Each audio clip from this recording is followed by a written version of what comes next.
ગોંડલ એ હંમેશા પોતાની કાયદો અને વ્યવસ્થાની કથળતી સ્થિતિને કારણે ચર્ચામાં રહેતું હોય છે, જેમાં તાજેતરમાં જ ગુજરાતના ડીજીપી દ્વારા એવો આદેશ આપવામાં આવ્યો હતો કે આરોપીઓના જે વરઘોડા નીકળતા હતા, રિકન્સ્ટ્રક્શન કરવામાં આવતું હતું, તો એ હવે નહીં કરવામાં આવે, એ અમાનવીય વર્તન છે.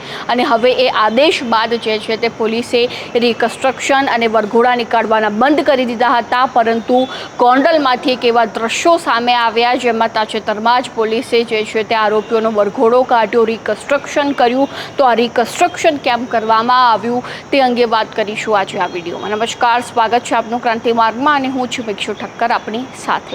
જે રીતે ગોંડલમાં આપણે હંમેશાથી જોતા આવ્યા છીએ કે ગુંડાગર્દી અને બળજબરીના દ્રશ્યો સામે આવતા હોય, જેટલા પણ સામાન્ય વ્યક્તિઓ છે તેમના ઉપર જે છે તે પ્રેશર આપવાની ઘણી બધી ટેકનિકો જોવા મળતી હોય છે.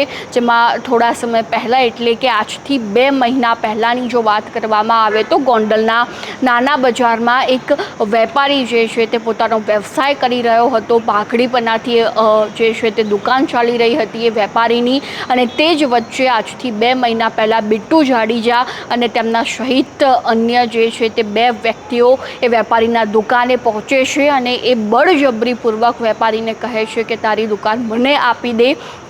પરંતુ જ્યારે એ વેપારી અને બિટ્ટુ જાડેજા વચ્ચે આનાકાની થાય છે, ઘર્ષણના દ્રશ્યો સર્જાય છે અને બિટ્ટુ જાડેજા દ્વારા જે છે તે વેપારી ઉપર હુમલો કરવામાં આવતો હોય છે. અને હુમલો કર્યા બાદ બિટ્ટુ જાડેજા સહિતના લોકો એ મુંબઈ ફરાર થઈ જાય છે. અને તે સમયથી લઈને 2 મહિના બાદ એટલે કે આજના સમયગાળા દરમિયાન જે છે તે રાજકોટની ગ્રામ્ય LCB દ્વારા એ મુંબઈથી આરોપીઓને ઝડપી પાડવામાં આવે છે, તેમને ગોંડલ લાવવામાં આવે છે અને સમગ્ર ઘટનાનું રિકન્સ્ટ્રક્શન કરવામાં આવે છે કે આ સમગ્ર ઘટના કેવી રીતે ઘટી હતી.